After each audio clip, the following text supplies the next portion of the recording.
Kas teie lasteaias on ette tulnud, et erinevate rühmade lapsed jäävad omavahel võõraks ja võimaluse tekkimisel ei osata koos mängida? Tallinna Kihnu lasteaial on teile lahendus. Mängutund. Mängutund sai alguse Tallinna Kihnu lasteaias üle-eelmisel õppeaastal.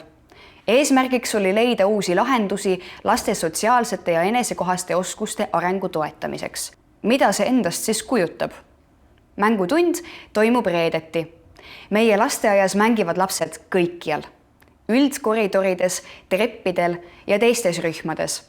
Lapsed saavad ise valida, kuhu nad mängima lähevad.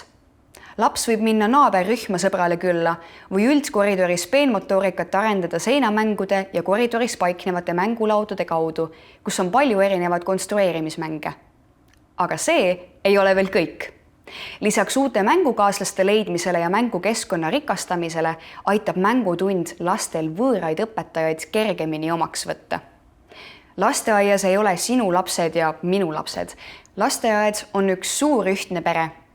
Avastame ja mängime kõik koos, kõikjal.